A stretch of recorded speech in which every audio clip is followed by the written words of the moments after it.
Hoy vamos a trabajar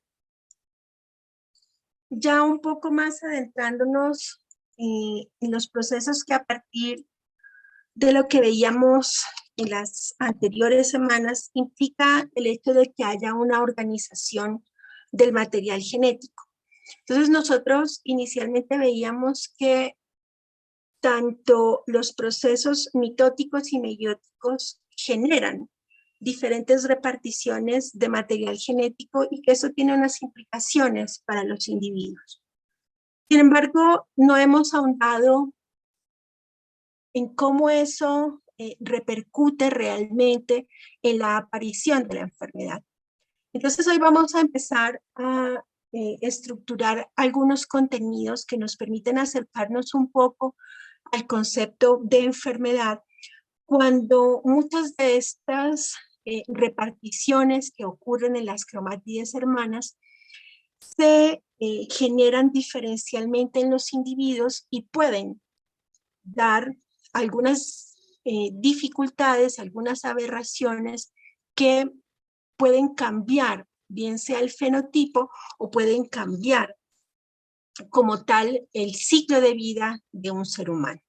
¿Por qué cambiar el ciclo de vida de un ser humano? Porque puede comprometer de forma implícita muchas de las estructuras o de los sistemas como tal que deberían estar funcionando de una manera normal y que de una u otra manera nos derivan en un fenotipo de afección.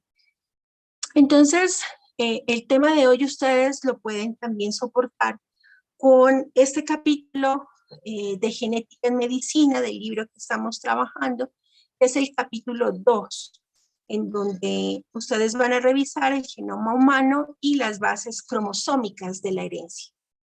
Bueno, yo aquí lo tengo en inglés, pero la versión que está disponible está en español. Muy bien. Entonces, para poder acercarnos un poco a eso, tenemos que remontarnos hacia 1910 más o menos, entre 1870 y 1910, donde estos investigadores, Sutton, Boveri y Morgan, empezaron a derivar un poco los resultados que había publicado Gregor Mendel. No me voy a detener en las leyes mendelianas porque eso lo vamos a ver después. Pero en ese tiempo, pese a lo que nosotros hoy conocemos ahora, y ya hablando desde un punto de vista histórico, resulta que no se conocía muy bien cómo era la organización del material genético. Entonces, estos investigadores propusieron la teoría cromosómica de la herencia y empezaron a revisar algunas observaciones en microscopio que facilitaron la identificación de la forma en cómo se organizaba la cromatina. Entonces, como ustedes pueden observar en este primer esquema que estamos señalando aquí, entonces se empezaron a revisar ciertos aspectos importantes de la posición del material genético cuando él ya estaba organizado en una estructura particular. Y sobre esto, entonces, Boveri y Sutton mencionaron lo siguiente. En los cromosomas, entonces, yo tengo unos almacenajes y unos espacios físicos que van a permitir incluir a los genes. Y empezaron a imaginar cómo podría ser ese proceso. Entonces, ellos afirmaron que estos lugares o espacios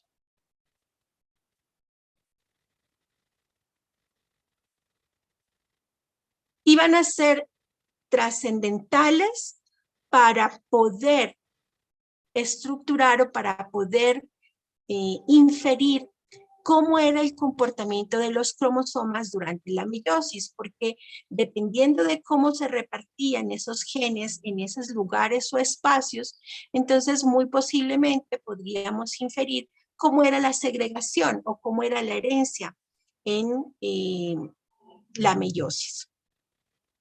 Entonces, a estos lugares o espacios se les dieron dos nombres específicos que es muy importante que empecemos ya a conocer y a introducir en nuestro léxico del curso de genética. El primero es el locus. Entonces, cuando yo hablo de un locus, hablo de uno y solo uno espacio físico del cromosoma.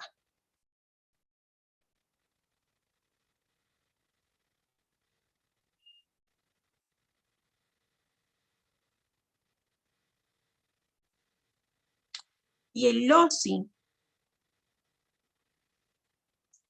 que quiere decir el conjunto de locus. O dicho en otra palabra, se referiría ya a dos o más locus. Esta primera, entonces, revisión de la teoría cromosómica propuesta por Sutton y Boveri, entonces facilitó un poco ya después la comprensión de cómo deberían ser estos espacios importantes para poder verificar los procesos de herencia. Posteriormente, entonces, este investigador, Thomas John Morgan, pudo inferir algunas características utilizando un modelo muy sencillo, que incluso en medicina hace unos 6 años utilizaban ustedes dentro del curso para poder identificar un poco de genética de poblaciones y hacían cruces con esta mosquita que es Drosophila melanogaster, o lo que nosotros la conocemos como la mosquita del banano.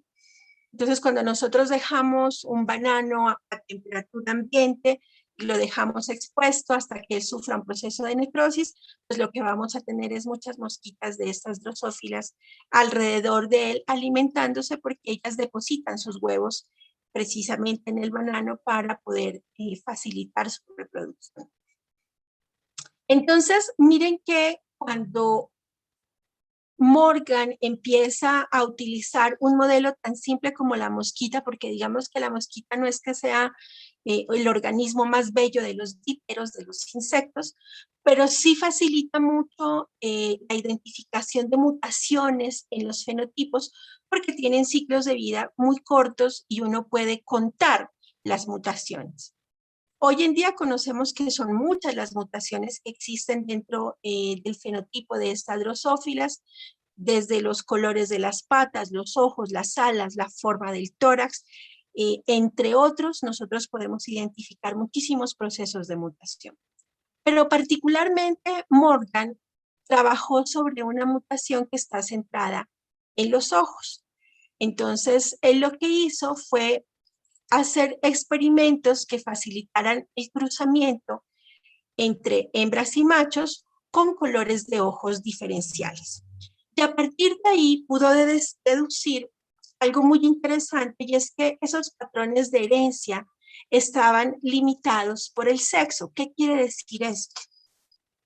Entonces, primero vamos a revisar un poco estos esquemas de acá para que nos vayamos también familiarizando con los esquemas de cruzamiento, que son los que vamos a trabajar en el curso, como yo les mencionaba en la introducción o en la presentación de nuestro curso.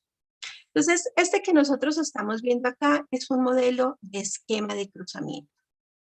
¿Qué es un esquema de cruzamiento? Es la forma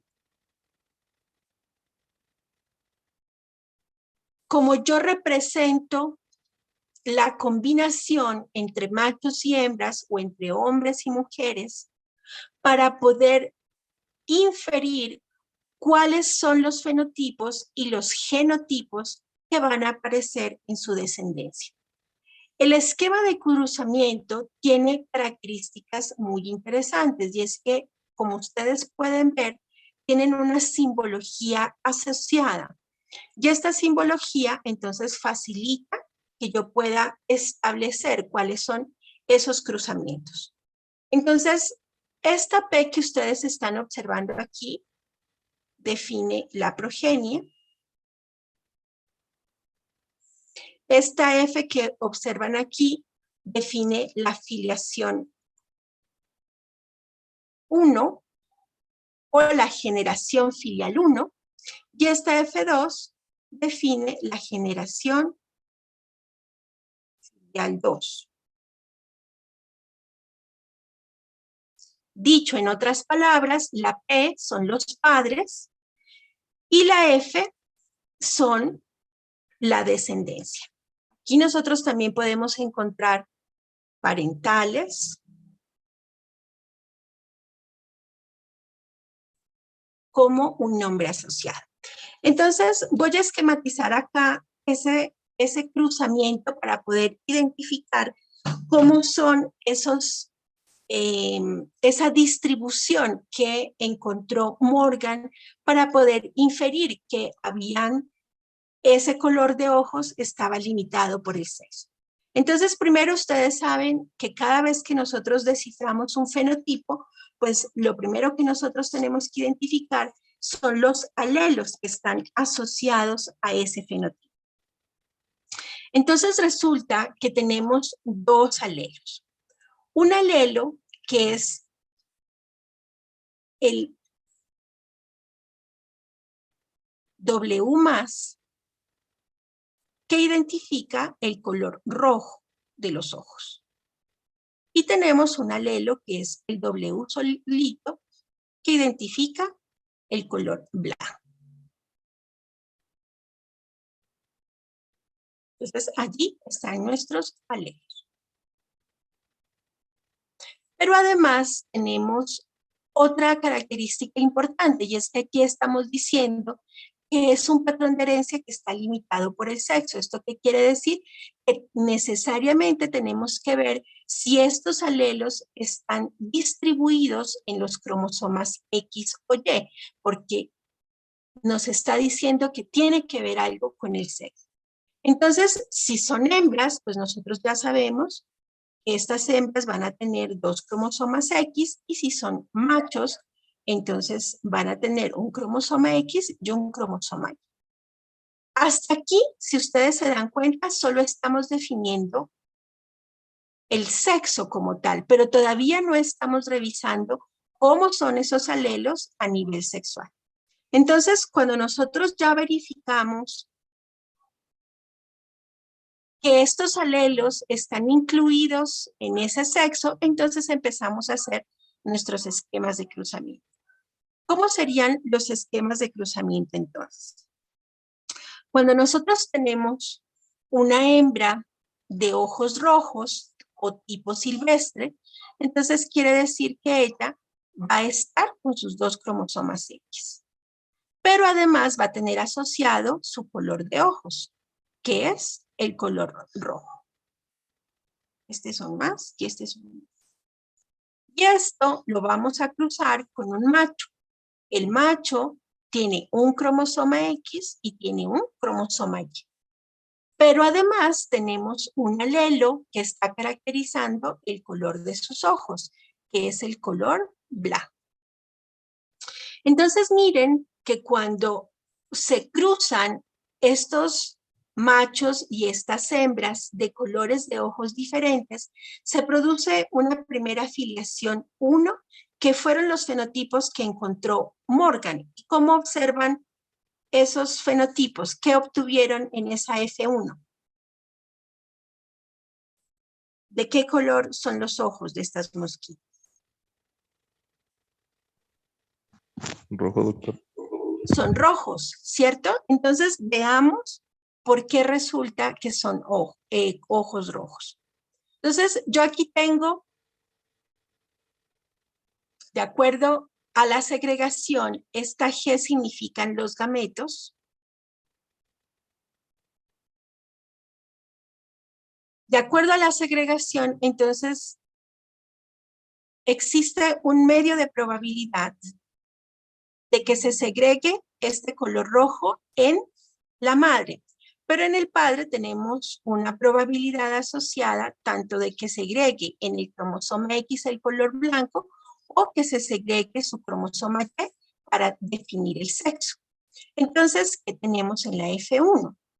En la F1 vamos a tener que combinar este cromosoma de la madre con los dos cromosomas del padre. Y vamos a obtener entonces, si cruzo este primer cromosoma de la madre con el cromosoma X del padre, entonces voy a obtener hijas de ojos rojos, ¿cierto? Porque recuerden que este es el alelo silvestre, por lo tanto este alelo silvestre domina sobre el otro alelo, y vamos a tener machos, si vuelvo a combinar este con el cromosoma Y, entonces voy a tener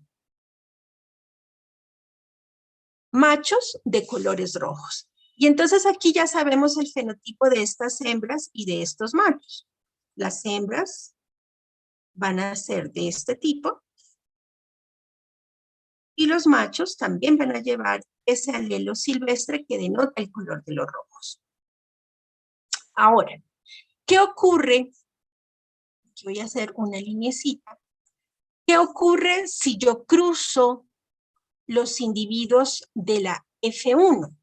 Entonces, yo nuevamente voy a unos parentales, pero ahora lo que quiero cruzar son los parentales de la F1.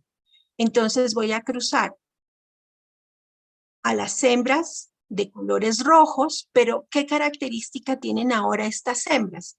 Miren que aquí nosotros tenemos dos alelos que son iguales, ¿cierto? Y aquí estamos teniendo dos alelos que son diferentes.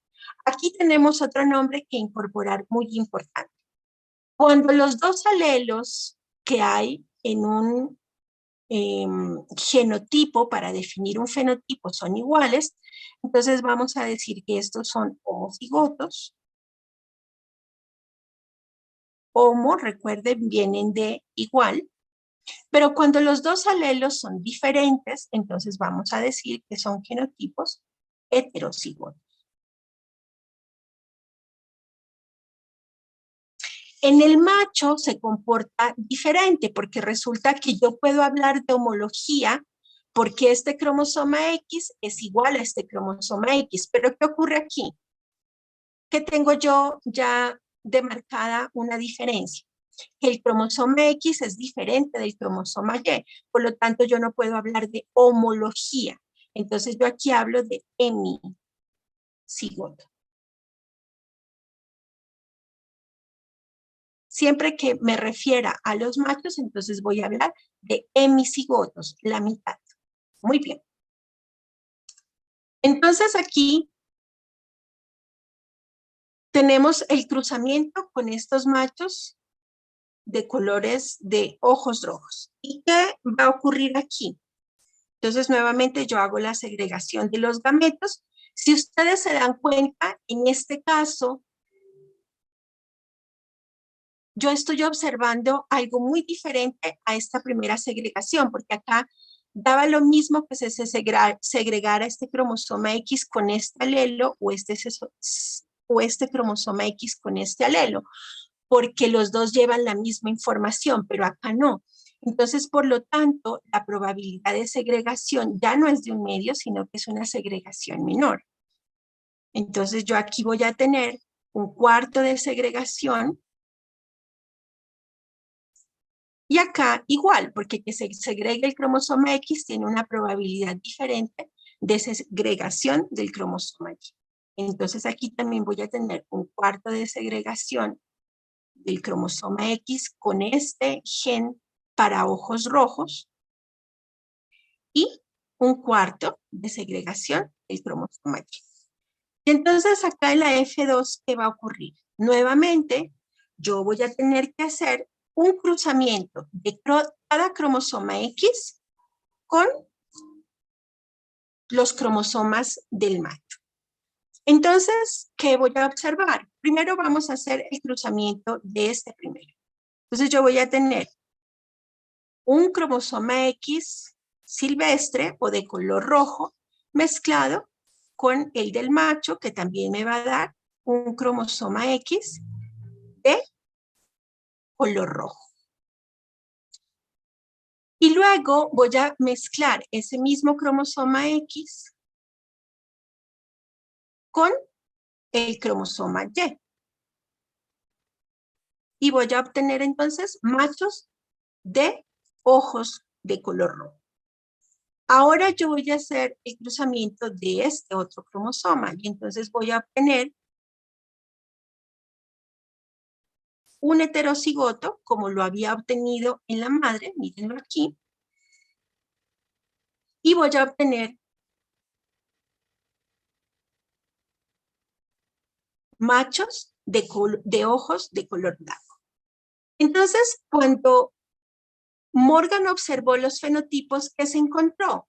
Se encontró que habían hembras de colores rojos, 2 hembras de colores rojos, que habían machos de ojos rojos, pero que también habían machos de ojos blancos. Entonces aquí nosotros ya podemos determinar sus fenotipos. Estas hembras de colores rojas podrían ser homocigotas para el color, pero también podrían ser heterocigotas para el color, es decir, que portaban un alelo blanco.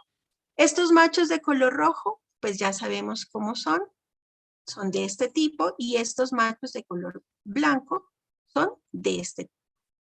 Al hacer este cruzamiento, entonces, ¿qué pueden ustedes deducir? Que este cromosoma X está limitando la segregación del color rojo de los ojos, tanto en hembras como en machos. Y esta es la razón entonces por la cual Morgan dedujo que este alelo estaba limitado por el sexo y específicamente por el sexo X.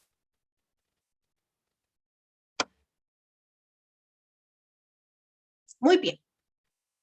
¿Tenemos preguntas de esta primera parte? ¿Preguntas sobre los esquemas de cruzamiento?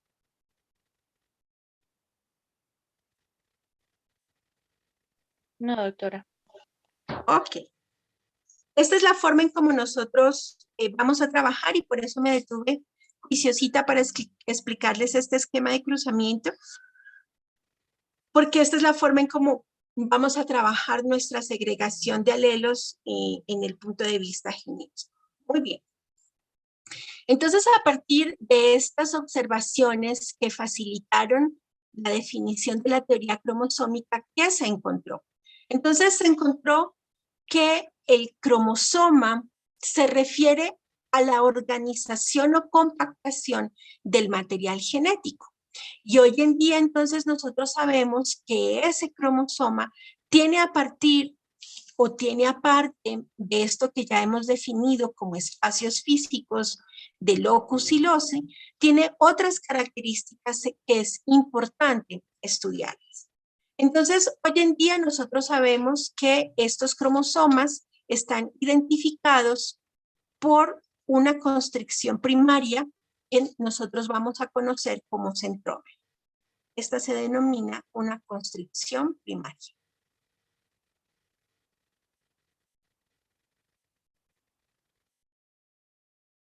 Y además que en la estructura física de esos cromosomas vamos a encontrar un brazo al que le vamos a denominar brazo P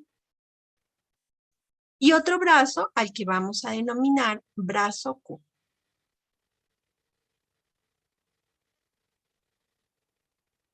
Pero además, como ustedes pueden observar, encontramos que en esos cromosomas existen diferentes regiones que se pueden distinguir claramente por su color, a lo que nosotros vamos a denominar bandas claras y oscuras.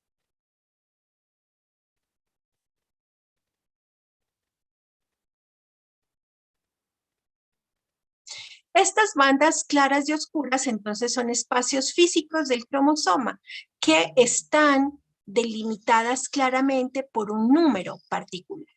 Entonces, por ejemplo, nosotros aquí tenemos la región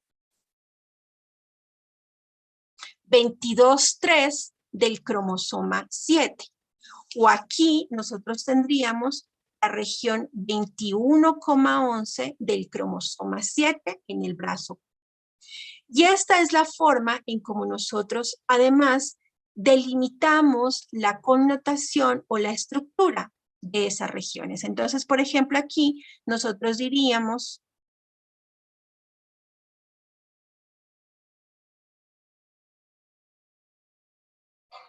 7Q,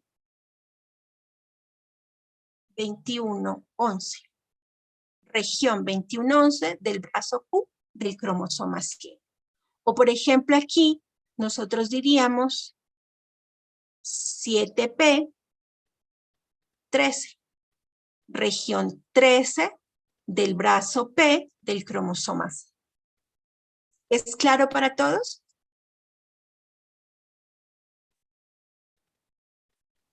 Sí, doctora. Muy bien. Entonces, ¿cuáles son esos lugares o esos espacios importantes que tenemos que tener en cuenta para el cromosoma?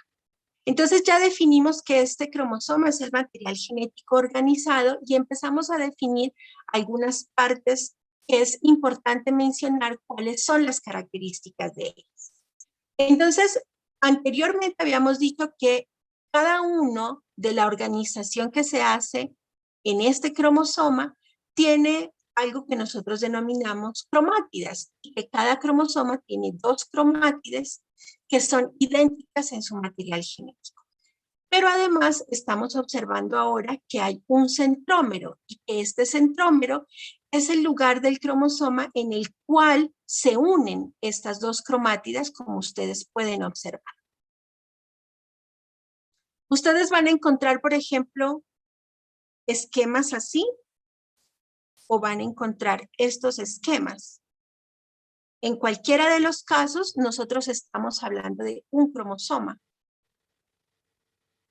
Porque el cromosoma se define es por el número de centrómeros que lo componen, y en este caso, los 2 tienen un solo centrómero, por lo tanto, reciben el mismo nombre. Muy bien. Tenemos además nuestro brazo corto y tenemos además nuestro brazo largo o brazos P y brazos Q, que es lo que hemos definido hasta ahora. Sin embargo, existen otro tipo de secuencias que es muy importante, o de estructuras en el cromosoma que también es importante que nosotros reconozcamos, como por ejemplo las regiones terminales de los cromosomas,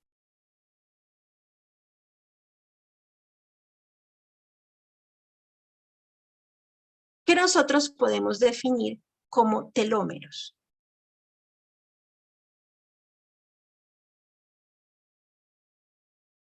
Y resulta que estos telómeros tienen una característica muy importante, porque estos telómeros están compuestos por regiones repetidas en tándem que nos permiten hacer algún tipo de asociaciones en relación a el envejecimiento o a características como el envejecimiento y también al estrés. Solo como un dato curioso, cada vez que nosotros estamos en nuestro ciclo de vida, desde el nacimiento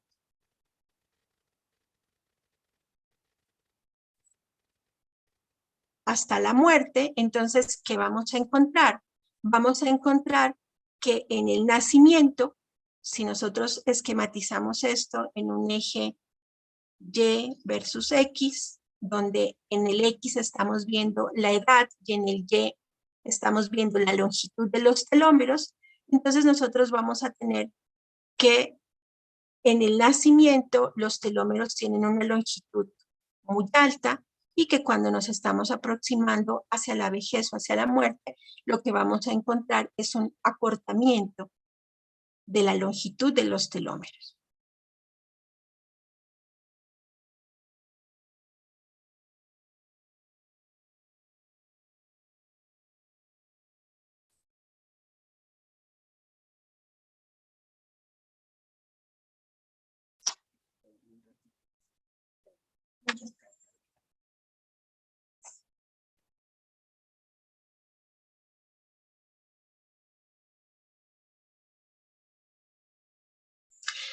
Pero en el 2009, Elizabeth Blackburn, que fue ganadora del premio Nobel por este estudio, también encontró que el acortamiento de estos telómeros puede darse no solo por la edad, sino que también puede darse por un factor extrínseco al individuo, que es el estrés.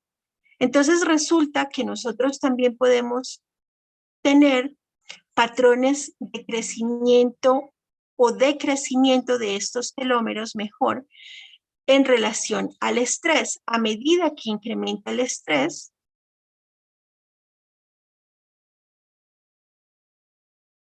entonces la extensión de los telómeros se acorta.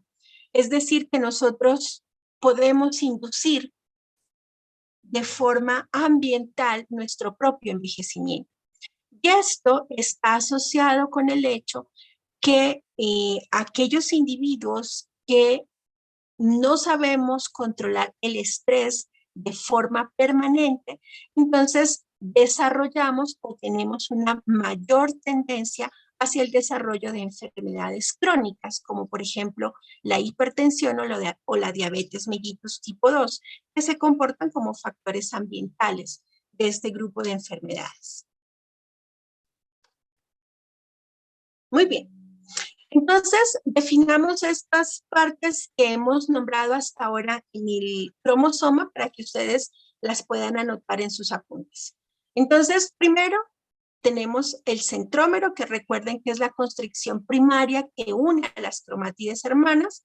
Entonces, lo vamos a definir como la estructura del cromosoma que proporciona la base para el ensamblaje de uno de los complejos proteínicos más complicados de la célula, como es el cinetocoro, esencial para la segregación cromosómica durante la división celular.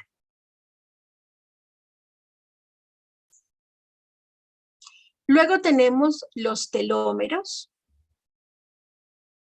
que recuerden que son las zonas que limitan el cromosoma, pero también le confieren un proceso de estabilidad que permite la segmentación de la célula, ¿cierto? Porque cuando se está haciendo la compactación del ADN, ese ADN entonces va a tener una forma particular y son los telómeros los que van a delimitar la forma de cada cromosoma.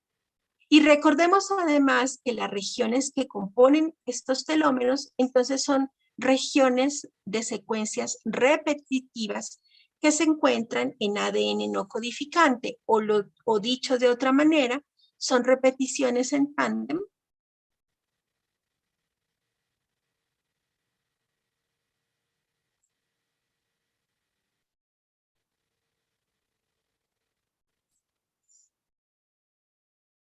que están en los intrones o en regiones intrónicas.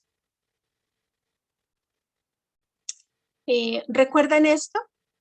La diferencia entre un intrón y un exón.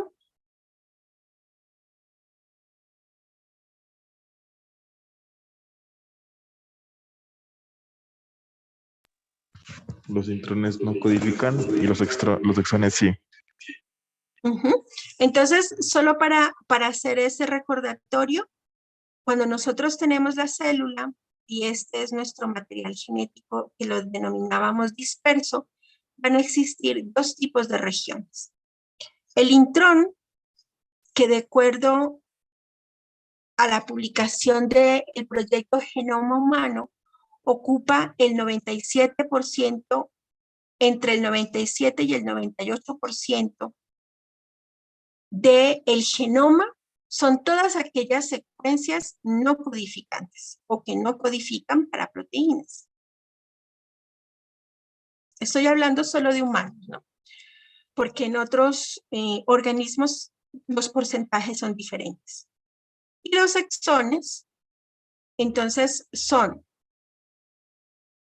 entre el 2 y el 3% de regiones codificantes o que codifican para proteínas.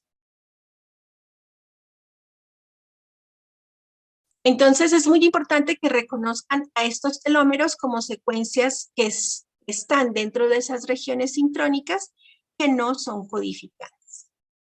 Luego tenemos la región NOR o la región nucleolar del cromosoma. Esta es una región que es el sitio donde se localizan los clústeres de genes ribosómicos, como los ADN nucleares ribosomales. Estos codifican para ARN ribosómico que está asociado a constricciones secundarias. Entonces nosotros tenemos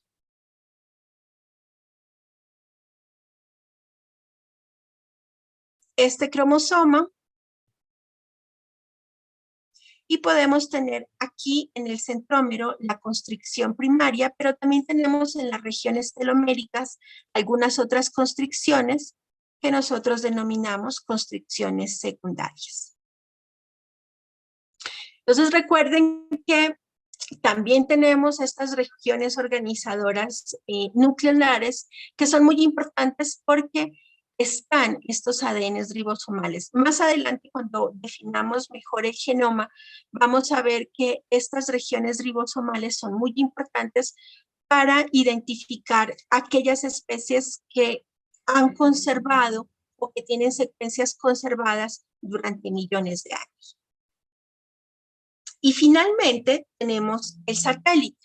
Entonces, los satélites son segmentos esféricos del cromosoma que están separados por las constricciones secundarias. Entonces, nosotros podemos tener aquí, por ejemplo, en los brazos P, en muchos de los cromosomas podemos tener otro tipo de constricciones. Y encima de estas constricciones observamos unas esferitas muy pequeñitas en el microscopio que se refieren a esos satélites. ¿Cómo es entonces ese cromosoma eucariótico? Y nos vamos a centrar solo en estos cromosomas eucariotas. Entonces, resulta que este cromosoma eucariota, como nosotros ya lo habíamos definido, va a tener una característica importante porque inicialmente nosotros habíamos dicho que durante la interfase, en el proceso del ciclo celular, entonces se iban a formar todas aquellas estructuras maquinarias enzimáticas, entre otras, que permiten o que van a facilitar la formación y la condensación de ese cromosoma. Y habíamos mencionado también que a partir de esa condensación, entonces luego en la meiosis íbamos a tener diferentes procesos de segregación que iban a facilitar la recombinación genética.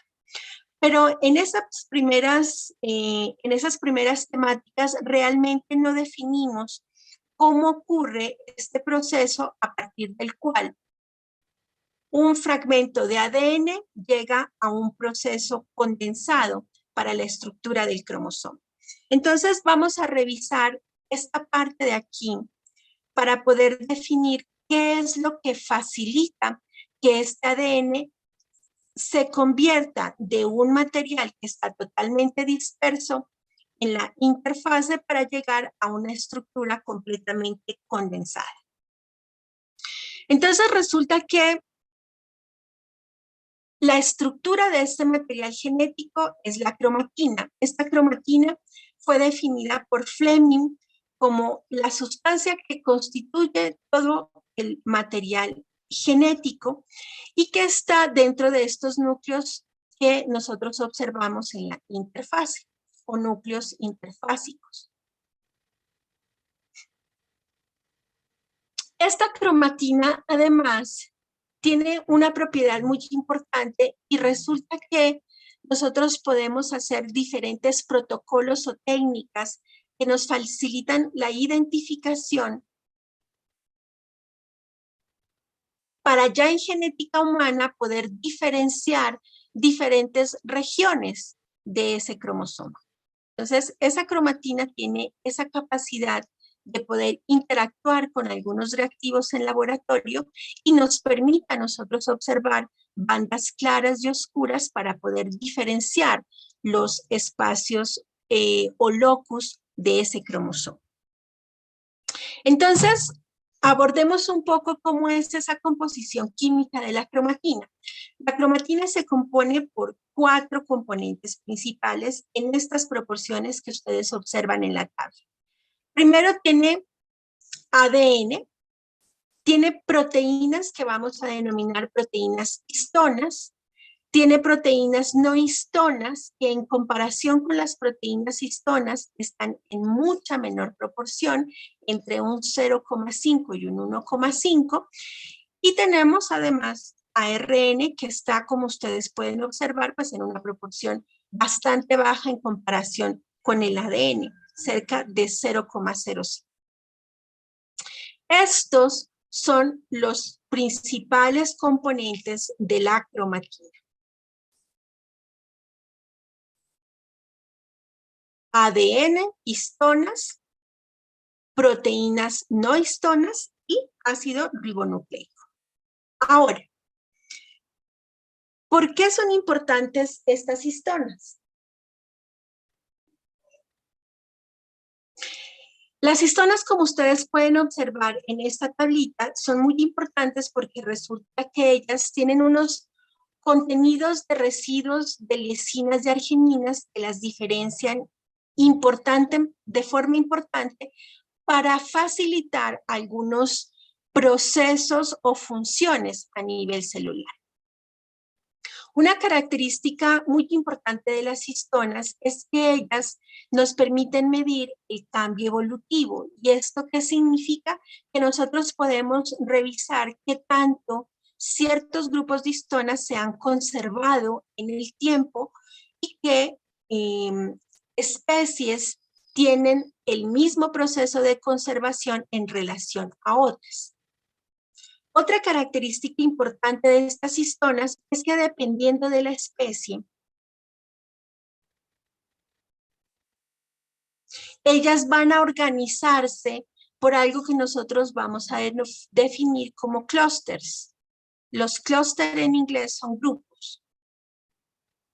Entonces, cada especie tiene una forma particular en que estas histonas se agrupan, un orden particular, y esto es lo que nos permite también identificar las diferentes especies que habitan o que componen los organismos que habitan el planeta.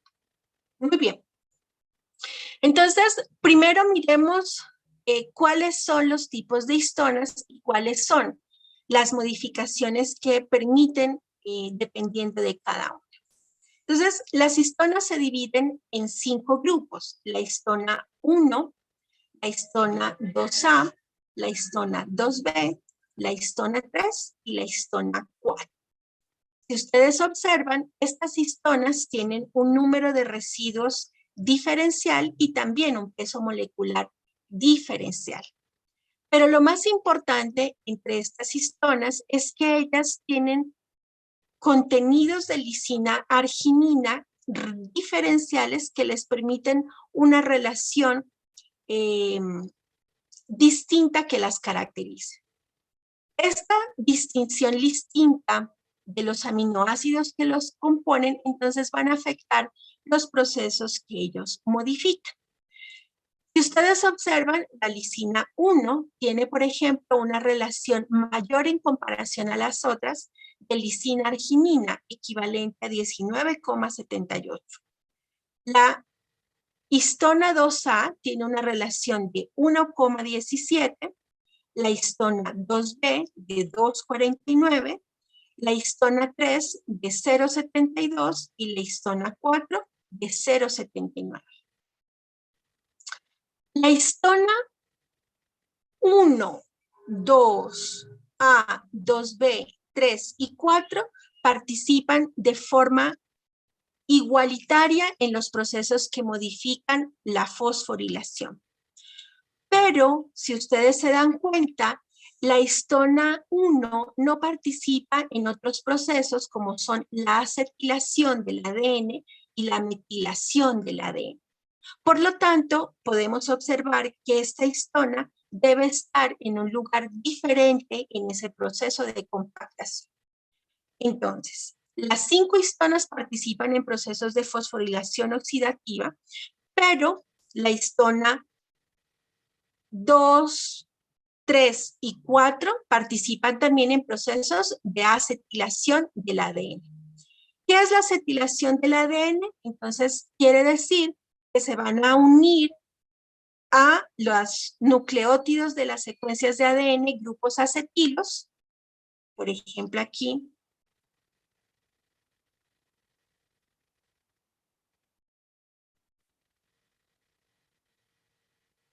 Entonces nosotros podemos tener aquí unido un grupo acetilo, y esta unión a un solo nucleótido de este grupo acetilo puede, o se ha comprobado, tiene la facilidad de silenciar algunos genes. Esa misma función cumplen los grupos metilo o la metilación.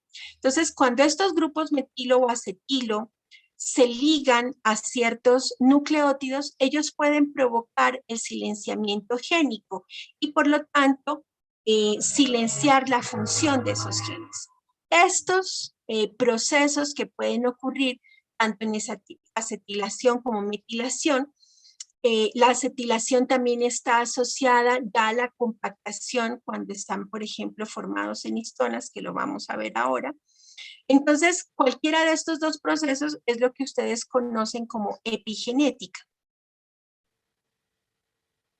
Y muy contrario a lo que algunas definiciones que se hacen en, digamos, en el lenguaje común, reconocen como la epigenética, porque yo he escuchado muchos estudiantes e incluso profesores que consideran que la epigenética son factores ambientales, pero en realidad estas epigenéticas se constituyen como procesos, si ustedes se dan cuenta, de acetilación y metilación químicos que están influyendo en el silenciamiento génico.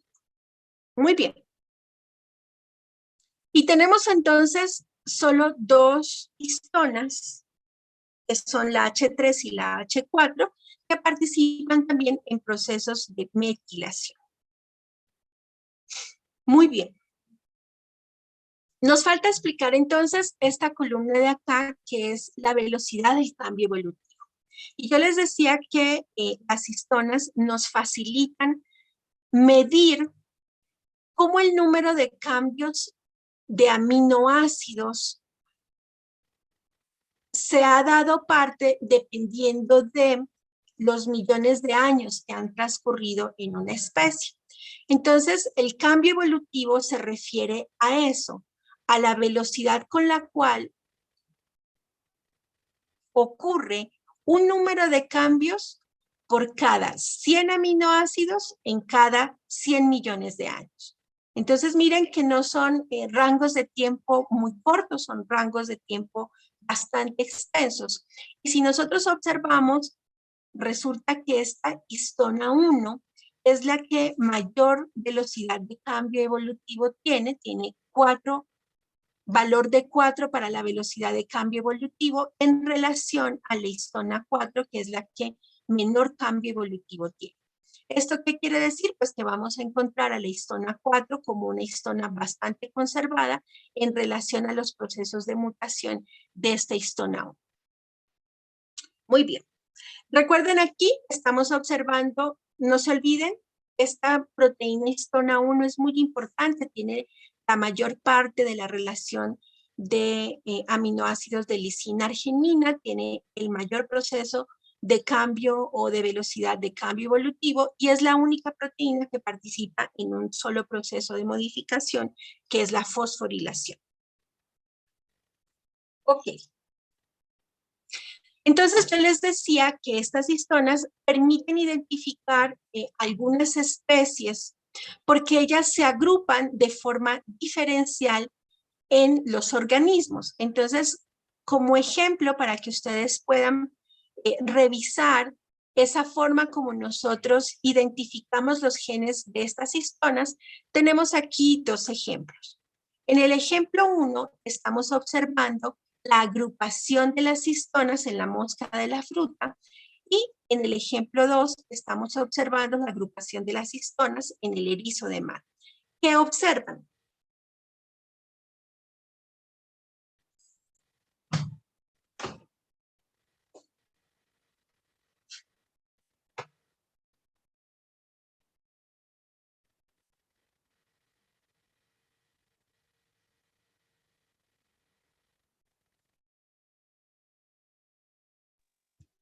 Están en sentido contrario, doctora.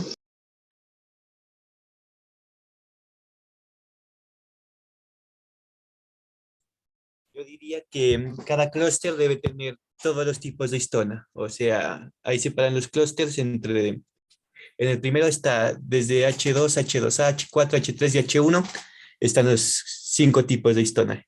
Y abajo están los 5 tipos igual en cada clúster. No hay ningún clúster que tenga menos de los 5 tipos o que tenga uno repetido. Esa es una primera buena observación. ¿Quién hizo la observación, Juan? Juan Carlos Benavides. Juan Carlos. Entonces, nuestra primera observación que la voy a anotar aquí es que cada especie, para resumir la participación de Juan, cada especie tiene clústeres con los 5 tipos de histonas.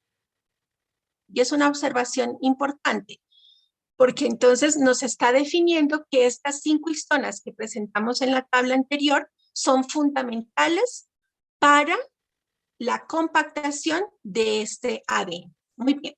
¿Qué otra cosa podemos observar? Creo que Sebastián estaba participando, pero no le alcancé a escuchar muy bien la intervención.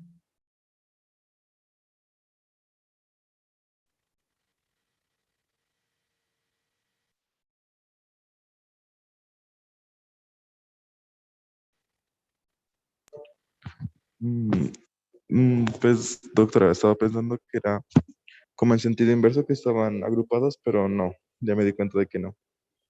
Ya, pero estás diciendo algo muy interesante, y es que hay un orden, ¿cierto? O sea, tú fuiste y miraste, bueno, hay un sentido inverso, porque primero miraste que acá en la de la mosca de la fruta hay la histona H2B, mientras que acá está la histona 1.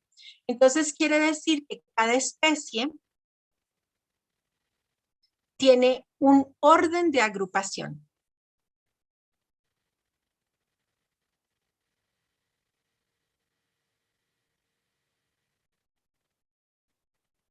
¿Es correcto?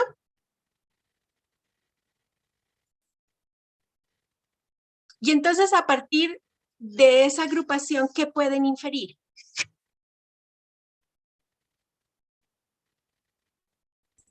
Que hay una manera sencilla de identificar una especie, ¿no? Cogemos el ADN y miramos cuál es el orden en el que están las histonas.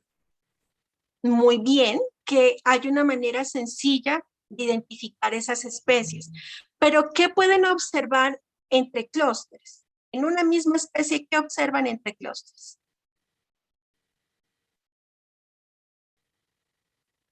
¿Que tiene el mismo espacio? No. O bueno, sí, que tienen el mismo espacio, pero ese espacio, si ya lo definimos en las histonas, ¿qué implicación tiene?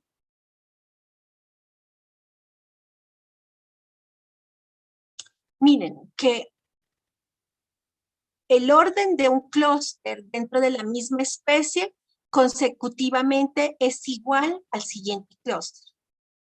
En la especie, el orden de los clústeres no cambia.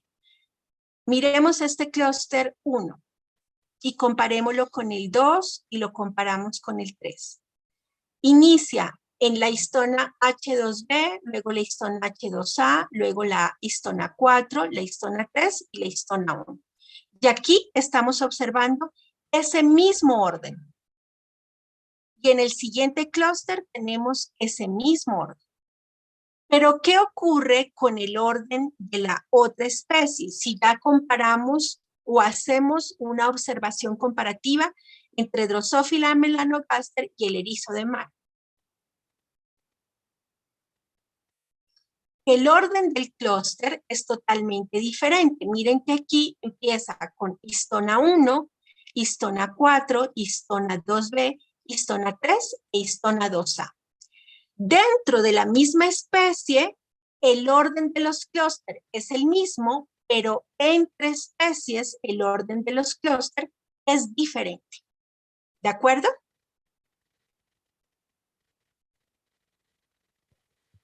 Sí, doctora. Muy bien.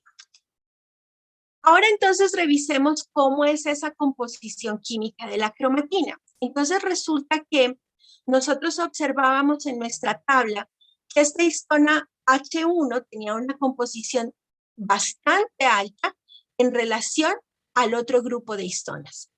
Y miren que cuando Clock en 1980 empezó a estudiar ya la composición química de esta cromatina, centrándose particularmente en la disposición de las histonas, encontró que había una diferenciación clara de la posición de la histona 1 con relación a las otras histonas. Clock recibió el premio Nobel en 1982, el premio Nobel de Química, porque definió que la composición de la cromatina está establecida por un nucleosoma. Y este nucleosoma entonces tiene unas características importantes que facilitan la compactación del ADN hacia el cromosoma. ¿Qué identificó entonces Clock a partir de estas observaciones de análisis químico? Encontró que el nucleosoma está compuesto por dos grupos o dos partes importantes. Primero, lo compone un ADN y segundo, lo componen unas histonas. Estas histonas están divididas de forma particular para la compactación de ese ADN. Entonces, primero vamos a encontrar un pequeño fragmento de ADN de aproximadamente 200 pares de bases.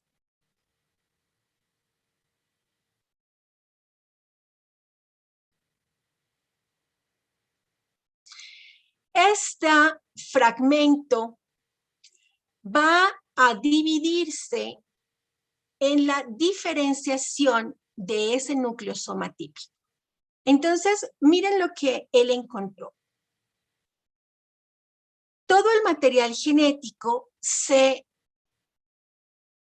envuelve en un octámero de histonas a las que él les denominó médula del cromosoma.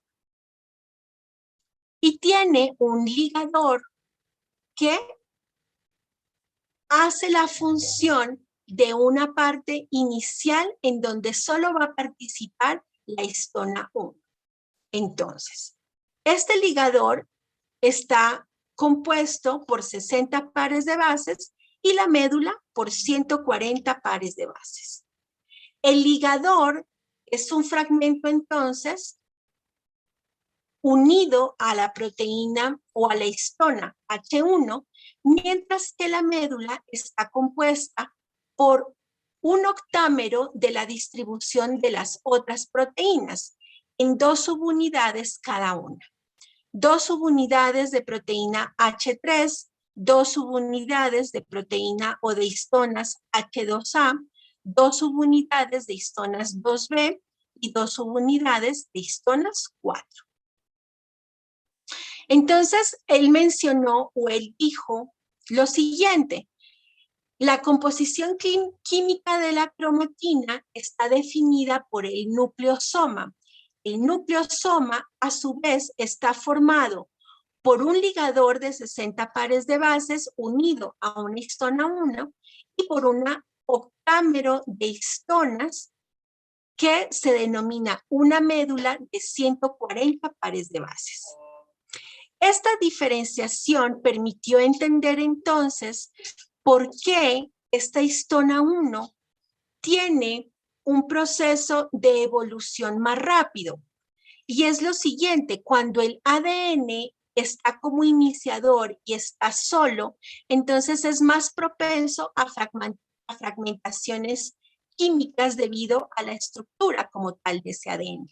Pero cuando este ADN está ligado a la médula de este nucleosoma, entonces se confiere una estabilidad mayor a la estructura química que le proporciona una mayor conservación, una mayor protección y una menor disposición a posibles procesos de mutación o cambios en el cromosoma. Posteriormente, entonces Lamlin encontró que cuando ya se observaba el proceso de identificación del ensamblaje de ese ADN a la médula del nucleosoma, entonces se encontró que la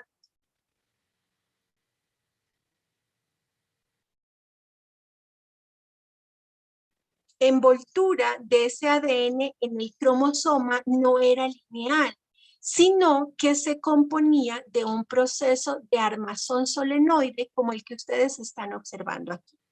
Entonces el ADN se envuelve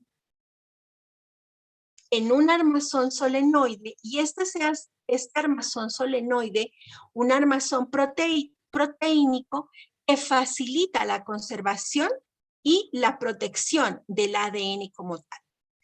A este armazón, entonces, él identificó varias partes, unos que son los lazos y dominios, como ustedes lo están observando aquí, y otro que son las regiones de unión al armazón, que son regiones SAS, que son los anclajes a partir de los cuales se une este ADN al armazón. Este armazón proteico no histónico se compone además por una proteína muy importante que es la topoisomerasa 2, que es la topoisomerasa que facilita el proceso de envoltura del cromosoma. Y también encontramos entonces estas regiones que son las que facilitan el anclaje. Lamlin entonces encontró que estas proteínas se encuentran distribuidas en este solenoide de más o menos 300 nanómetros que compone como tal el nucleosoma. Entonces tenemos proteínas histonas, tenemos una médula y tenemos además un proceso de envoltura solenoide que facilita el armazón del nucleosoma. Muy bien, ¿preguntas hasta aquí?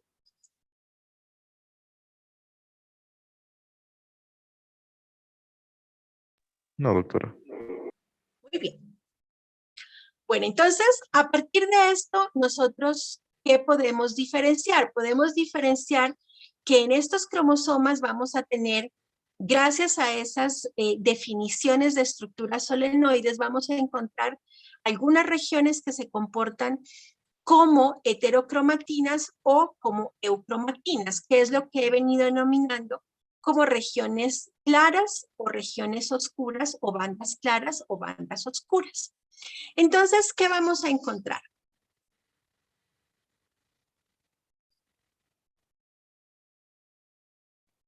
Vamos a encontrar entonces que esta cromatina resulta, como ya lo hemos definido, de la interacción de ADN, ARN, proteínas histonas, proteínas no histonas, y que vamos a presentar diferentes grados de compactación dependiendo de cómo los telómeros entonces van a segmentar la información de ese ADN. Pero además vamos a observar que hay diferentes regiones claras y oscuras que van a determinar nombres o que van a recibir nombres diferenciales. Entonces, aquí nosotros, tengo mi cámara prendida. Nosotros aquí tenemos entonces un ejemplo de la tinción que se hace sobre los cromosomas de cualquier especie.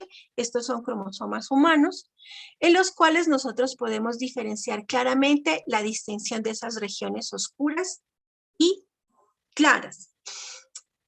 Esto que ustedes están observando aquí son metodologías de tinción diferencial. Ahorita las vamos a explicar, pero para que ustedes puedan observar que principalmente se están haciendo reconocimiento de telómeros, ¿cierto? Y prácticamente de centrómeros en este proceso de tinción. Entonces, cada tinción o cada técnica nos va a permitir diferenciar regiones distintas. De acuerdo a esto, entonces nosotros podemos dividir la cromatina en dos nombres diferentes.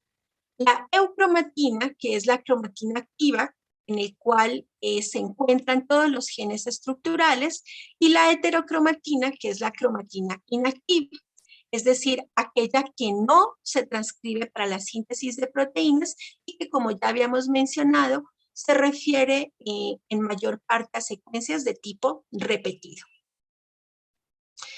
La heterocromatina, entonces, se encuentra flanqueando muchísimas regiones centroméricas, es decir, está a cada lado de las regiones del centrómero, mientras que la eucromatina puede estar dispersa en los diferentes estructuras o brazos del cromosoma. Para poder diferenciar en los procesos de bandeo, entonces nosotros vamos a encontrar además que la heterocromatina puede ser de tipo constitutivo o facultativo. La constitutiva es aquella que siempre vamos a encontrar como teñida de forma más intensa, mientras que la facultativa va a ser aquella que conforman todas las bandas claras en la tinción del cromosoma. Muy bien. A partir de estas técnicas, entonces nosotros hemos podido identificar que los cromosomas tienen un tamaño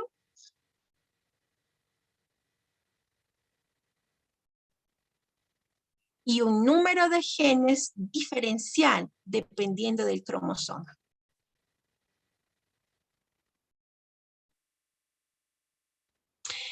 Estas gráficas que ustedes están observando aquí corresponden a el tamaño y el número de genes por cromosoma de los cromosomas humanos. Como ustedes saben, aquí se está representando el número haploide de los cromosomas. Tenemos en total 23 cromosomas.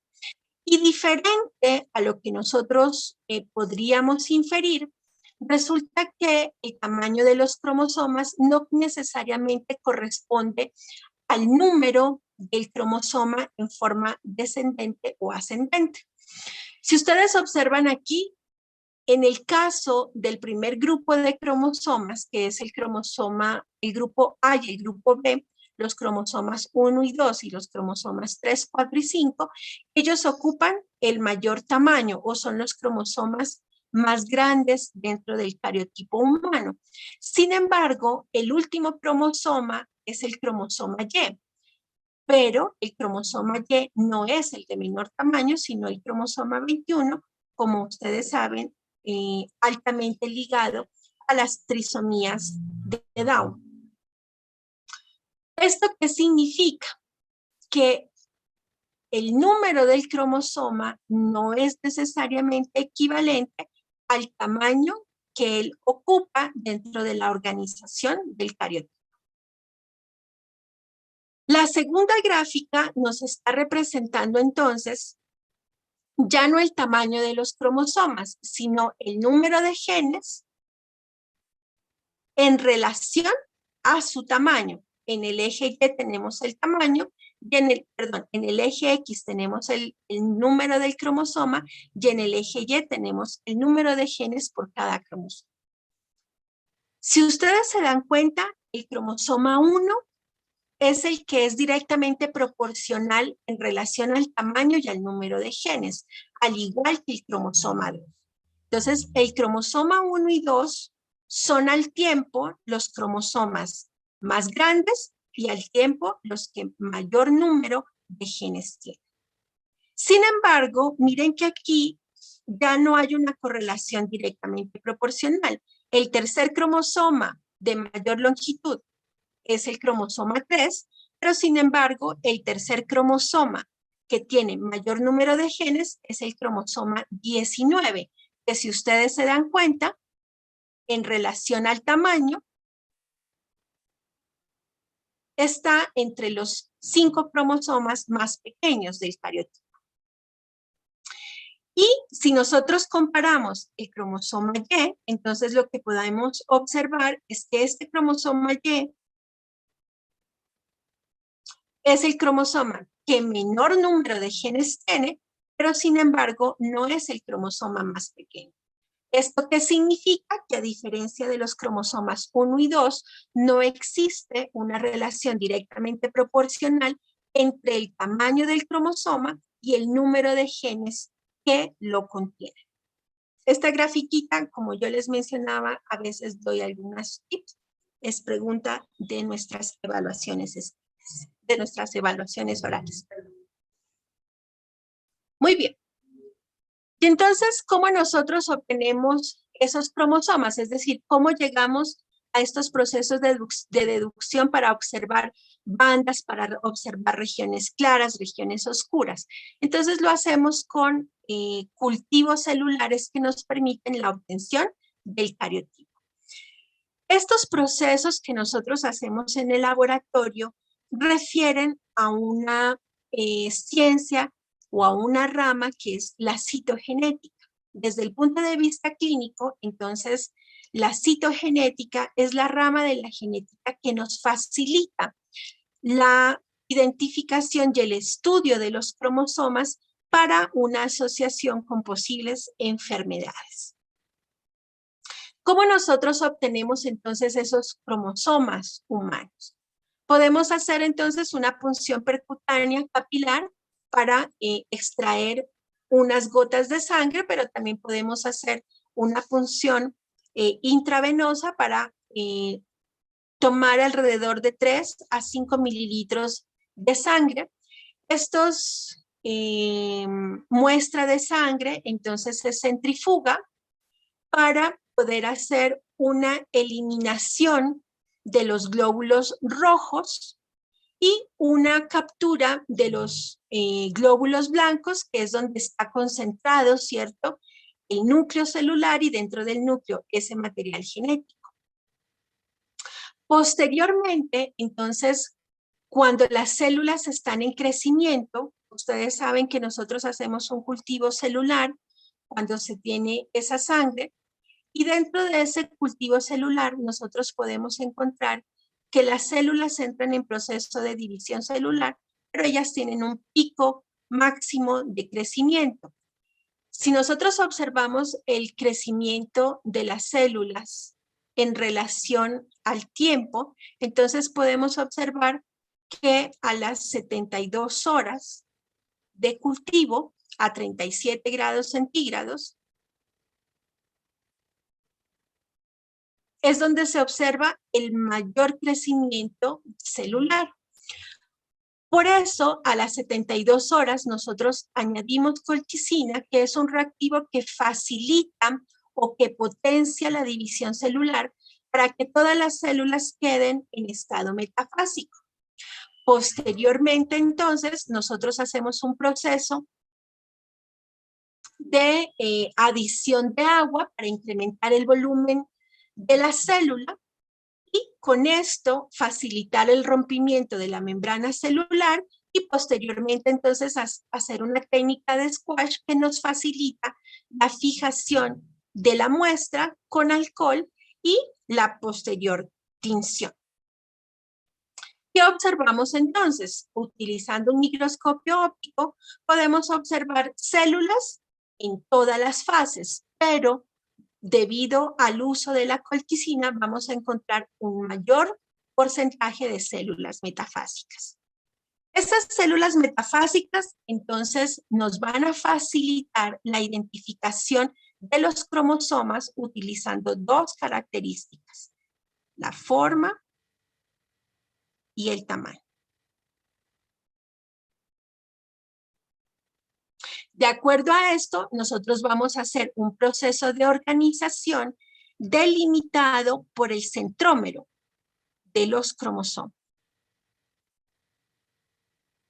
que va a facilitar la comparación entre cromosomas homólogos, pero también puede facilitar la comparación entre cromosomas no homólogos. Y estas comparaciones visuales son las que nos permiten identificar si hay cambios en la estructura o el número de cromosomas, que es lo que nosotros conocemos como las famosas aberraciones cromosómicas o cromosomopatías desde el punto de vista clínico. Muy bien. Entonces, ¿cómo organizamos esos cromosomas? Los vamos a organizar dependiendo a su forma y a su tamaño. De acuerdo a su tamaño, pues los cromosomas pueden ser grandes,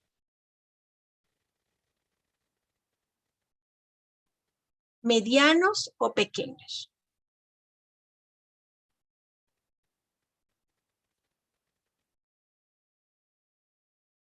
Y de acuerdo a su forma, entonces pueden ser metacéntricos, submetacéntricos o acrocéntricos. El nombre, si ustedes se dan cuenta, se refiere a la posición del centrómero en relación a los brazos P o Q del cromosoma.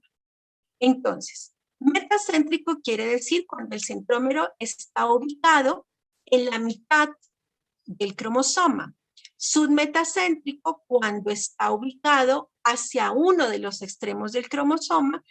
Y acrocéntrico cuando está ubicado en los extremos distales del cromosoma, acortando notablemente uno de los brazos.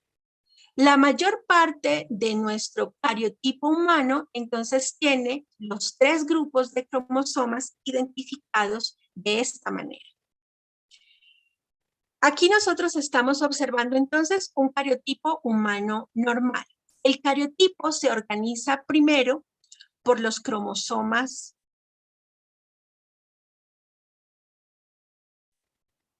autosómicos y posteriormente por los cromosomas sexuales.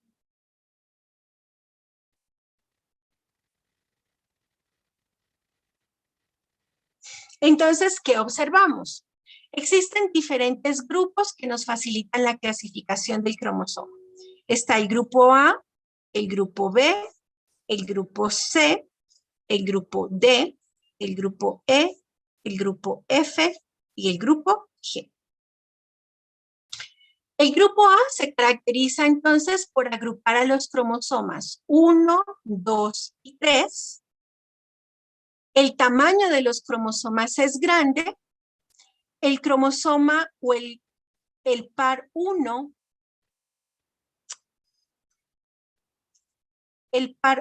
se caracteriza por ser metacéntrico al igual que el par 3. Mientras que el cromosoma 2 es submetacéntrico. En el grupo B también tenemos cromosomas grandes, están incluidos el cromosoma 4 y el cromosoma 5, pero estos se comportan igual que el cromosoma 2, son cromosomas submetacéntricos. En el grupo C están, como ustedes pueden observar, agrupados la mayor parte de los cromosomas. En este grupo C también se incluye el cromosoma X, y estos se caracterizan por ser cromosomas medianos de tipo submetacéntrico. Ya saben entonces que el cromosoma X es un cromosoma submetacéntrico. Para la organización del cariotipo, entonces nosotros los agrupamos de mayor, el cromosoma 6 va a ser el submetacéntrico grande, mientras que el cromosoma 12 y el X van a ser los submetacéntricos de menor tamaño. Luego tenemos el grupo D, que también son cromosomas medianos, pero si ustedes pueden observar, ya cambian completamente en su forma. Estos son cromosomas de tipo acrocéntrico medianos. En el grupo E, nosotros tenemos entonces ya los cromosomas pequeños, al igual que en el grupo F y en el grupo G, solo que en el grupo E, el cromosoma 16 es metacéntrico, mientras que en el 17 y en el 18 nosotros tenemos submetacéntricos. El grupo F es el grupo de los metacéntricos más pequeños, ambos son metacéntricos pequeños, mientras que el grupo G, que incluye al cromosoma Y, son entonces los acrocéntricos con satélites más pequeños. Recuerden que los satélites decíamos que eran unas regiones esféricas que están por encima de los brazos del cromosoma. Sin embargo, con el microscopio óptico no podemos observar estos satélites. Siempre los observamos es con el microscopio electrónico. Muy bien. Entonces, esta es la forma en cómo nosotros organizamos el cariotipo ya para una aproximación a la clínica. Como ustedes pueden observar, entonces, estos ya son cromosomas que no son esquemas, sino que son cromosomas reales obtenidos de sangre periférica en humanos. Aquí tenemos entonces un cariotipo de ¿qué? ¿De un hombre o de una mujer?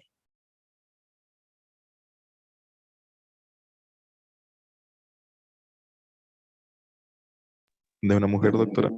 Muy bien, tenemos un cariotipo de una mujer porque decíamos que el último grupo es el que define el sexo y como ustedes pueden observar, aquí los dos cromosomas son submetacéntricos, ¿cierto? Que habíamos definido para el cromosoma X. Mientras que si nosotros tenemos un cariotipo de hombre, entonces lo que vamos a obtener es esto. Un cromosoma X y un cromosoma Y. Solo para poder hacer la diferencia. Bueno, entonces como ustedes pueden observar, vamos a encontrar diferentes bandas, ¿cierto? Diferentes regiones asociadas a cada cromosoma que nos van a permitir identificar si existen cambios estructurales o numéricos en ellos. Y esto se refiere básicamente a la definición de las mutaciones de acuerdo a la extensión. No me voy a detener mucho en la explicación de todos los tipos de mutaciones, eso lo vamos a ver más adelante, pero sí para que ustedes tengan claro que nosotros desde el punto de vista de las mutaciones por la extensión, hay un grupo de mutaciones que son las mutaciones cromosómicas, que es cuando ellas afectan de forma significativa la estructura o el número de los cromosomas. Cuando afectan la estructura, entonces quiere decir que se pueden producir deleciones, inversiones, duplicaciones, translocaciones, sustituciones que cambian la estructura del cromosoma y que generalmente se hacen en fragmentos del cromosoma. No afectan a todo el cromosoma, sino que afectan a pequeños fragmentos o a extensiones cortas del cromosoma.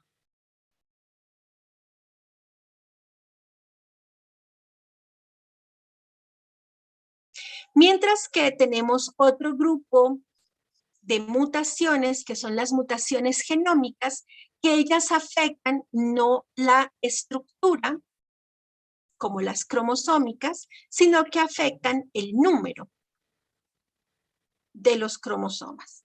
Entonces, entre ellas tenemos la poliploidía, que es bastante común en especies vegetales, y la aneuploidía, que es muy común en humanos. Las aneuploidías entonces se refieren a la adición, a la suma o a la resta de cromosomas enteros, ya no de fragmentos de cromosomas, sino de cromosomas enteros. Aquí están incluidas entonces las trisomías, por ejemplo, y las monosomías. Como por ejemplo, la única monosomía viable, que es la monosomía de Turner. Muy bien. Entonces, ¿cómo podemos identificar estos cambios en la estructura o en la forma? Pues utilizando dentro de esta citogenética tratamientos a los cromosomas que nosotros les denominamos bandeos. Existen diferentes tipos de bandeos, como ustedes lo están observando en la tabla. Está el bandeo Q, el bandeo G, el bandeo R, el bandeo T y el bandeo C. La diferencia entre estos bandeos es el método químico que nosotros utilizamos para teñir los cromosomas. Entonces, en el bandeo Q utilizamos una tinción con quinacrina que nos permite generar bandas fluorescentes y brillantes en los cromosomas. El bandeo G es una tinción con Gemsa, que es una tinción bastante usada. De hecho, este bandeo G es el bandeo, digamos, por excelencia para poder generar un cariotipo. Esta es una tinción con Gemsa tras el tratamiento previo con tripsina, y lo que nos van a generar son bandas oscuras y bandas claras. El bandeo R, que utiliza un método de tinción de naranja de acridina y Gemsa modificado. Las características son patrones inversos al Q y al G, y este es útil para definir los extremos del cromosoma, como por ejemplo estas bandas que ustedes observan aquí. Luego tenemos el bandeo T, que puede utilizar diferentes métodos de tinción, pero que básicamente es un método que nos facilita la tinción de las regiones teloméricas, como por ejemplo esta que nosotros estamos observando aquí. Y el bandeo C, que es una tinción con Gemsa, pero que facilita de forma específica la tinción de las regiones centroméricas, como la figura que ustedes están observando aquí, donde nosotros podemos observar que solo el centrómero está teñido de forma intensa, mientras que los brazos P y Q del cromosoma se tiñen o se quedan como bandas claras. Muy bien. Aquí tenemos entonces un ejemplo del bandeo que yo les menciono. Es el bandeo más utilizado o el bandeo por excelencia para la generación de los cariotipos. Aquí nosotros vamos a tener bandas claras, ¿cierto? Las cuales nos van a denotar una presencia de guanina citosina, mientras que las bandas oscuras nos van a representar aquellas regiones que son ricas en adenina y timina. Si ustedes pueden observar además, cada grupo de cromosomas homólogos tiene un bandeo distintivo que los caracteriza entre ellos, y esto es lo que nos facilita la organización dentro del cromosoma. Muy bien. Pero actualmente existen otras metodologías posteriores al cariotipo que nos facilitan también la identificación de otras aberraciones que no necesariamente corresponden a pequeños fragmentos del cromosoma o a cromosomas enteros, sino que también nos facilitan otro tipo de identificación de mutaciones, como por ejemplo aquellas que están involucradas en el marco de genes o de regiones muy pequeñas de los cromosomas, como por ejemplo algunos locos.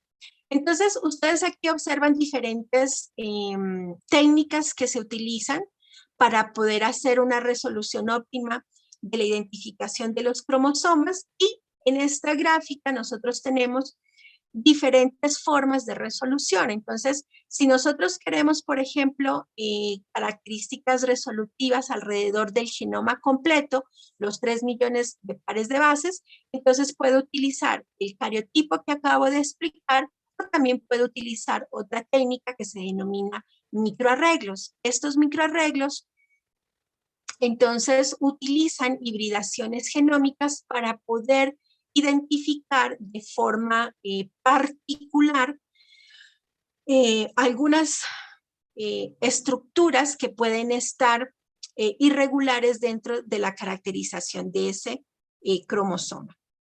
Si ya quiero observar entonces errores no en el genoma completo, sino en los cromosomas, es decir, extensiones entre 50.000 y 250.000 pares de bases, pues puede utilizar técnicas para locus específico como la FISH, que es una hibridación in situ pero con fluorescencia, es decir, que nos permite observar regiones del cromosoma marcadas con fluorescencia, y la MLPA, que significa amplificación de sondas dependiendo de ligandos múltiples, que también nos facilita hacer una caracterización de genes particulares utilizando una técnica que ustedes ya vieron en biología molecular, que es la PCR o la reacción en cadena de la polimerasa, descubierta por Mullis y que también le facilitó el premio Nobel a este investigador por allá en la década de los 80 y los 90. Muy bien. Si observan ustedes entonces, nosotros vamos a tener diferentes técnicas que nos facilitan el reconocimiento de aberraciones o cambios en los cromosomas dependiendo de su extensión. ¿Esto qué quiere decir? Que si yo, por ejemplo, les pregunto en una evaluación oral, ¿qué técnica utilizan ustedes para identificar mutaciones génicas o en genes? Y ustedes me dicen, utilizo el cariotipo, pues entonces sería una respuesta totalmente equivocada. Porque miren que la resolución o la capacidad resolutiva del cariotipo es específica para el genoma completo, es decir, para identificar cambios en la organización de todos los cromosomas o cambios en la estructura de pequeños fragmentos. Entonces, a partir de esto, miren, yo puedo identificar o ya aplicar esta cistogenética a la práctica clínica, porque yo puedo identificar claramente cambios que pueden ocurrir en los diferentes cromosomas. ¿Qué técnica creen que es esta que yo estoy señalando aquí? Donde decíamos que hay un marcaje fluorescente de los cromosomas. ¿Cómo se llamaba?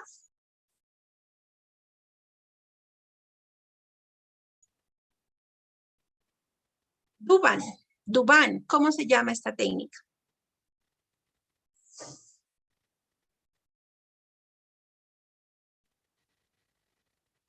Mauricio, ¿cómo se llama la técnica?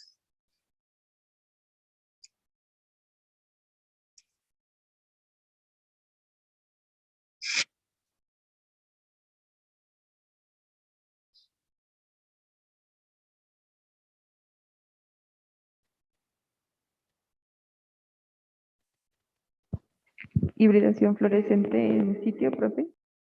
Muy bien.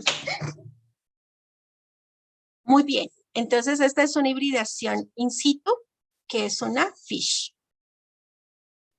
Hibridación fluorescente in situ. In situ. Muy bien. Muchas gracias. Entonces, miren que yo aquí, ¿qué estoy notando? Estoy notando que hay un cambio, ¿cierto? De un pequeño fragmento del cromosoma 9 hacia el cromosoma 22. Yo puedo entonces identificar cambios como estos, que se denominan cambios estructurales o cambios numéricos. Si observamos en esta gráfica, miren que los cambios estructurales en proporción son 75% frecuentes en relación a los cambios numéricos. Los cambios numéricos son mucho menores, pero desde el punto de vista de la severidad clínica, pues los cambios numéricos presentan fenotipos de mayor severidad clínica.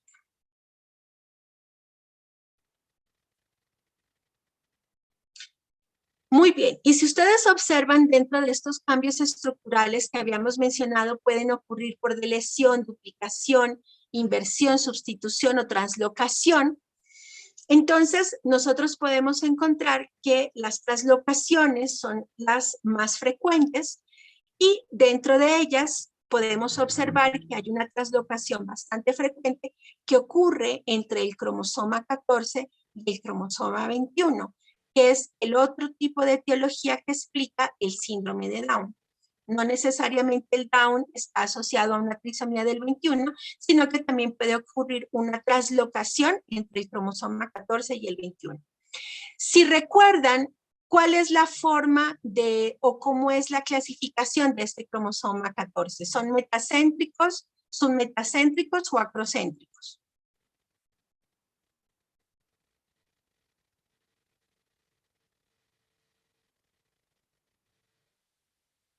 No.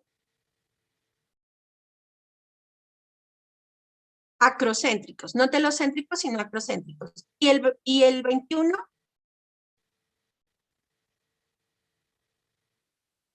Muy bien. Entonces resulta que hay una translocación, que es la translocación robertsoniana,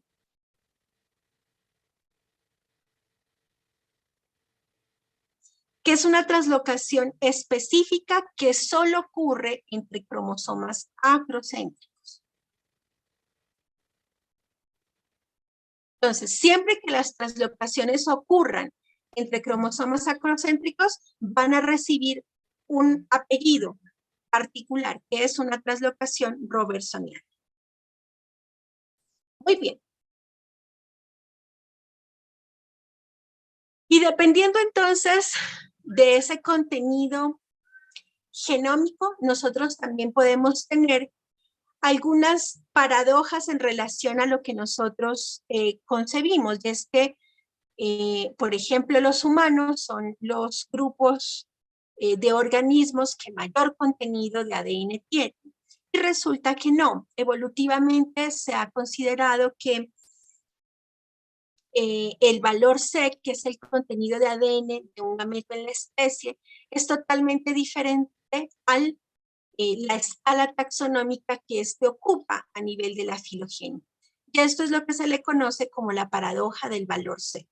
Si ustedes observan en esta gráfica que les estoy presentando aquí, en los números estamos observando el contenido de el material genético por cada grupo de organismos. Y si nosotros comparamos, por ejemplo, las aves con los mamíferos, donde se encuentran los humanos, podemos observar que específicamente los humanos tienen mayor contenido de ADN, ¿cierto?, en relación a las aves. Pero si nosotros los comparamos con las plantas con flores, resulta que los humanos no son los que tienen mayor contenido de ADN. Y si lo comparamos con los anfibios, pues también resulta que no tienen ese contenido diferencial de ADN. ¿Esto qué quiere decir? Que no necesariamente la escala evolutiva de una especie está definida por tener un mayor número de contenido genético, sino que va a depender del contenido de ADN de cada gameto en el grupo de organismos particular.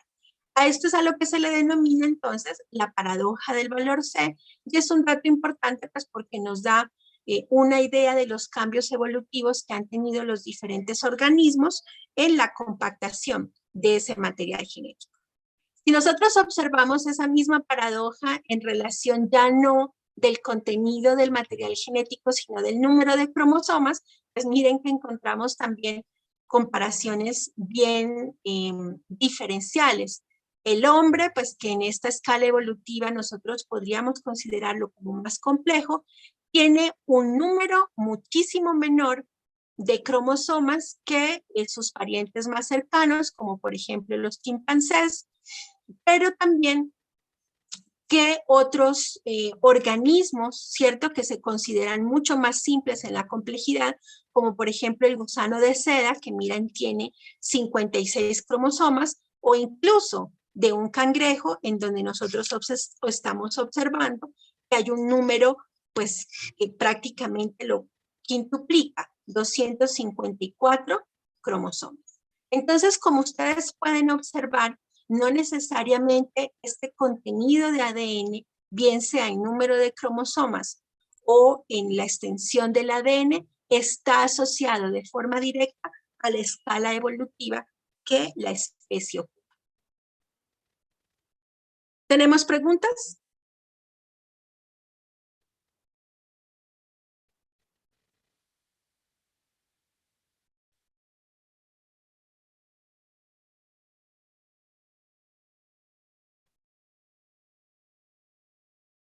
En las especies, no, hay generalmente dos cromosomas que definen el sexo, solo que los cromosomas se denominan distinto. Por ejemplo, en aves está el X0 o el XZ y así sucesivamente. Pero generalmente son dos los cromosomas que definen, por lo menos estamos hablando de mamíferos, ¿no? De especies de mamíferos.